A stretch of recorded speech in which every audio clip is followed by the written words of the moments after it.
Hey gang, thanks so much for joining us. I am Jen McDonough from the 48days.net community. Thank you so much for joining us for our 48 Days Ask a Coach session, where tonight we are joined by Terri Sullivant. We're going to be talking about the power of a grateful life. But before we get started, I want to introduce Terri and thank her for being on. Terri was born and raised on a farm in western central Ohio. She met Michael, her husband, 39 years.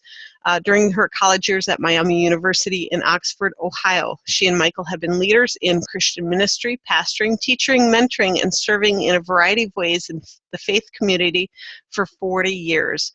Her main job for many years was raising 5 children, and she's now the proud grandmother of 9 grandchildren, soon to be 10. In 2004, she went through a life-threatening illness, neurosurgery, and a long recovery, which she was a recipient of life coaching with 48 Days coach Chuck Bowen. Coaching was the catalyst for her to be able to do life again after almost 2 years of being on the couch. She was powerfully transformed and restored to health and decided to become a coach herself. After training with Dan Miller's 48 Days network of coaches, in 2009 she founded Fully Alive Coaching. Soon after, she became an ICF certified coach and worked for 2 years as a full-time life coach for Masonic Life Care in Kansas City area. Since June 2015, she's returned to her own coaching practice, Fully Alive Coaching, and has completed the 48 Days Coaching Mastery Program. Her favorite quote of all time, the glory of God is man fully alive. Terri, welcome. Thanks so much for being on tonight. Thank you. Well, tonight we're talking about the power of a grateful life, and maybe we can just start off by saying, what things have you seen from folks not living with a grateful life? What issues have you seen them running into through people that you've coached or met throughout the years? Sure. Well, I guess what I would say, first of all, is that we all have a choice of what we're going to focus on. And whatever you choose to focus on will be magnified in your eyes. And I really believe that there's a magnifying glass effect on your focus. So if you're having anxious thoughts, which is probably one of the biggest things that people come to me with, is they're just having struggles with anxiety and even just keeping their mind still, because there's so much static, so much noise, so much distraction in our culture. Just to be able to focus is something that you have to really take in hand and do intentionally. So, yeah. Can you give us maybe a story of what that looks like, maybe from your own example or someone that you've worked with? Oh, sure. So I remember recently being in a conversation with a client, and we were talking about just seemingly aimlessness in his life, yet a lot of anxiety. And I just said, okay, let's just take some time here. Let's stop, drop, and roll. I always use that phrase because it's a fire drill kind of thing they teach kids. And it's, to me, thoughts are like, they can be like a forest fire. Negative thoughts, anxious thoughts can be like a forest fire. They start with one, and then it can light the whole forest on fire. And you have to stop, drop, and roll to stop it. And so I just said, let's just stop right here and let me do a gratitude exercise with you. And I did my particular favorite, which is interactive gratitude, which is a prayer type of gratitude, which I'll explain later. And instantly there was peace, and instantly there were tears, and a whole change in the tone and the mood of what was going on inside of him. So, from an inside point of view, he probably couldn't see the negativity, I'm guessing. How can that show up in a person's life? For example, does it show up in finances? Does it show up in our work? How did it show up for his particular case that he was coming to you for? Because I can't imagine that he was coming to Terri, maybe he did, and saying, hey, I need to have gratitude in my life, so I'm going to hire you as a coach. He probably didn't see that. So what what kinds of triggers? That's what I'm getting at. What is that pain point example? I Does that think make sense? people have a lot of anxiety about the future, and so it was future planning that we were talking about, and what's my future going to be, and how can I be sure about it, and all those thoughts that you really don't have any control over, but your mind can be 100 miles an hour down the wrong trail in a heartbeat. And so it was thoughts like that I'm he was having. sure it probably showed up in forms of sleep, maybe lack of sleep, Mm-hmm, stress, mm-hmm. which probably was most likely affecting his relationships around him, perhaps. Oh yeah. Yeah. And his ability to make decisions, I mean, getting frozen Mm. in feeling like I've got to make the perfect decision or my future won't be perfect like I want it to be. There's a whole multitude of thought patterns that end up just nagging and not being able to take people where they want to go. So once a person is kind of recognizing that negativity could be playing a part in Mm-hmm. their problems or whatever, I know you have 6 points that you like to take people through. Can you share some of those tonight? Sure. So this particular 6 points that you're looking at on the page of handouts that I have, which if you want to email me afterwards, I would love to send you this handout so you can look at the research. When I was working at Mosaic Life Care, this corporate organization that you mentioned in my introduction, I did a lot of research on a book called The How of Happiness by Sonia, and I will butcher her name, Lubomirsky. I think it's Russian, and I don't know Russian. I can speak French, but not Russian. And she was a researcher, spent her life 30 years researching happiness and what really makes people happy. And the greatest tool that she found, there were 12 things that she found researched over the years were very effective in improving people's happiness. And the very first one is gratitude. And so some of the ways that she found, there were 6 tools that I picked from reading her research that people have tried that have been very helpful to them. One is keeping a gratitude journal. And I do that. Here's my gratitude journal right here. And I keep that, and I actually title the gratitude that I have by themes and whatever I'm thankful for that day. So I can look back through it and add to it and just remember. I mean, savoring grateful thoughts is something that really helps to anchor a new pattern and a new way of thinking that becomes a default. And that's the point, is you want to start having, you're putting new ruts in your mind. You're wanting to develop new thought pattern habits. Terry, So, maybe for someone who's starting out that thinks, oh my goodness, even a journal is overwhelming. Are you thinking they have to write 5 pages or 4 pages, or can it yes. be something as simple as? They said just pondering 3 to 5 things that you're currently grateful for and writing them down and expounding if you want to or not. Just letting them be. It can be very simple.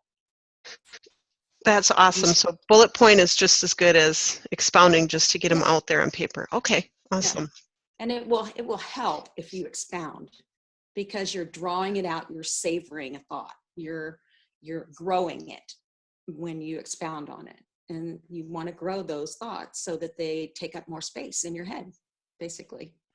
Awesome. So you're kind of rewiring. What would be rewiring your brain. What would be the second point? The second is 5 to 10 minutes in the morning and or evening to write, think, or say out loud 3 to 5 things that you are truly grateful for. So you can just be washing the dishes, and you make a point, you make an intentional point to just think of what you're grateful for. And it may not be the dishes, but it could be some other things, or it might be the dishes. You can just choose what it is that you can honestly be grateful for. Terry, have you ever had a time where maybe you yourself, having gone through, 2 years on the couch, I would have to think that there are some days that it might have been a little bit of a struggle picturing this. Maybe Give us an It's, example. oh yeah, for sure. So life and death for me was to keep my mind on focused on positive things, because I was in so much pain for a very long time, and I couldn't sleep at night because of the pain. And you don't know, you lose track of time, and you don't know if there's ever going to be a time when you don't have that much pain. And so your mind can just go down a completely negative and very fearful path. And I would have racing anxiety thoughts in my mind. And I would stop and take time, stop, drop, and roll.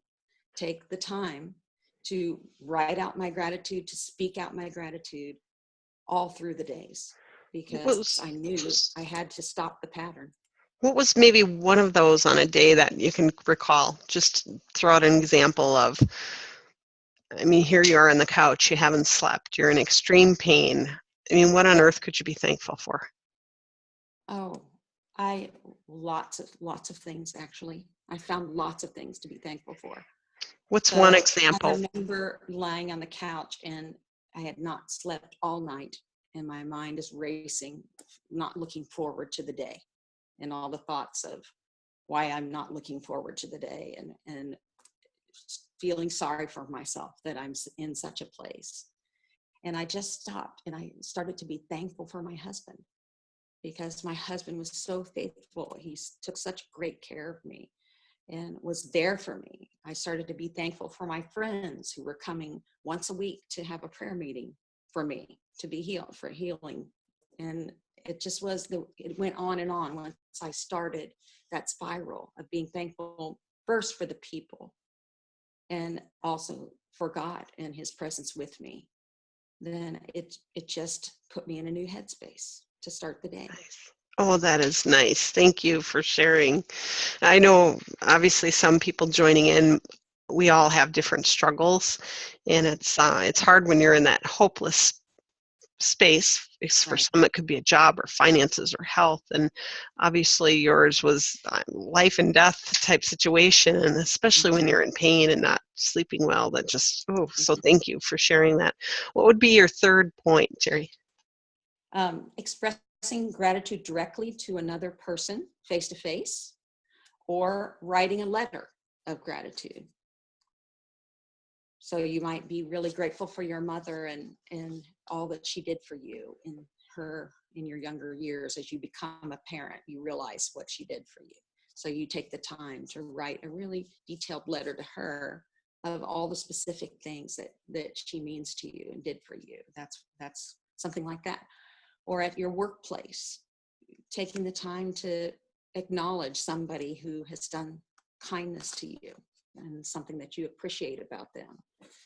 It's just a great way to have a habit pattern formed wherever you're living, and creating the bond with another person by giving thanks to them. As you're talking about this, I'm thinking these are such great things as parents to teach our kids. You know, Oh yeah. just kind of the whole the whole concept. Uh, at one of my former works, we had my boss had someone write down 5 things that they were grateful for every person in the room, and Mm-hmm. it was amazing years later how many people kept that sheet of paper, you know, in their desk or in their file. It's amazing the power of gratitude. That's beautiful. Did you do ever a letter when you were at your kind of your lowest, Terri? Oh, I wrote letters to lots of people during that time because I was on the couch, and what else could I do? You know, so I wrote letters to my friends. I wrote letters to my parents. I wrote love letters to my husband, and just as much as I could, I took advantage of that time to write down and give to people a gift that let them know what a gift they were to me. Have you ever gotten a letter that you hung on to or got feedback from one of your letters maybe years later? Yeah. Oh yeah. I've got them in my drawer in my jewelry case. So those are treasures that I Oh, keep. Yeah. nice. And really, you will reap what you sow. If you sow gratitude to people and are grateful for them, then they will in turn be grateful for you. Oh, wonderful. What would be kind of the fourth tip? Having a gratitude partner. So somebody that's an accountability partner who has the same desire to become a more grateful person, a more positive person. And you share ideas and kind of how you've done that for people and how you want to do that for people. So that's something that some people have done. Sharing your blessings list with each other regularly and keeping each other accountable is how they did that. That was some of her suggestions in her book. What would be was it face-to-face stuff or on the phone type stuff, or does it matter? I don't think it matters. She didn't really say. It's just one of her points that she had in her research. So we can be creative with it and do whatever we want with it. What a great way to connect with people. Yeah. Having a gratitude partner sounds like a fun thing. Yeah. So, And number 5? Number 5 was acknowledging one ungrateful thought each day, such as my sister forgot my birthday, and substituting it with a grateful one, but she's always there for me. I just thought that was a good habit that, just even opening up the possibility that when you're having a negative thought or you're sad and you're having a thought about something you're not really grateful for, that you can make a choice in the moment to decide to find something else that you are grateful for about that person or Well, that that can situation. be hard in the moment, especially as you're driving behind a person and you have not so nice words to say to them. But maybe it can be just grateful that you're on the road, right? That you're in one piece. Yes. That you One actually piece. didn't hit each other. Yeah, exactly. What would be the 6th one, Terri? And before we get into that, I just want to say again, thank you for those of us joining us for the live session. If you do have questions or comments as we go, please put that in the chat, or we'll be taking questions after here. Mm-hmm. Varying your gratitude practices, keeping the strategy fresh, not over practicing any one strategy is something that this author said was very important. She said keeping it fresh was important because it can become rote and lose its meaning. So she suggested changing it up and doing these things. Terri, what can that look like either for someone like you or for someone that you've worked with? How is it being grateful for the same things day after day, or doing the same things, like I'm keeping a gratitude journal? Yeah, doing different things. So you'd keep a gratitude journal. She thought once a week was a good thing for that. And people, as I remember in the book, she said doing it on a Sunday seemed to work for most people. Like Sunday was a gratitude day and it worked for people best, which I thought was interesting. And then doing the just speaking out loud while you're washing the dishes or getting ready for work or before bed, speaking out loud or writing it down, not necessarily in a journal, but just making a practice of doing it, being intentional about it. You could do a couple days a week and then making a point to tell somebody maybe once a week, at least once a week, and having a gratitude partner that you stay in touch with that helps you do that. So those were all her thoughts of how it worked. Oh, nice. Terri, before we get into questions and answers, I want to be sure everyone gets your contact info. So if you wouldn't mind sharing that. Sure. And mine is Terri Sully, TerriSully @gmail.com. And I can send the handout to you. Oh, that would be awesome. And do you have a website? Yes, it is. It's going to be under construction. So, I'm sharing a friend's website. I'm shopping it out. I'm going to be reworking it. It's just a disclaimer because I don't like it right now. So, my but website for people is watching this a year later. Sure. Yes. fullyalive5.com. Awesome. Fullyalive.com. Fully Alive 5, number 5. FullyAlive5.com. Thank you. Let me look through the chat here. Terri, what are some things that, maybe some steps you talked about, stop, drop, and roll? Where does this kind of fall into that stop, drop, and roll and method? How do you do that? Okay, the way that I do it is I simply turn it into a prayer. So if I'm feeling the urge to have a negative thought or a fearful thought, then I will stop in a moment and I'll just say, Lord, I'm really thankful right now that I have whatever it is, or that I am whatever it is, or that this person is with me, or that I know that you care about this situation. And I'll say something like that to just, that's the stop. And then I wait for a response. The tool that I like best is called interactive gratitude. And it's basically you're waiting for God to respond to you and just allowing yourself to hear whatever you hear and not judge it. So interacting with God about something, I think, is a two-way street. That there are thoughts that come to you that just put a new perspective on things.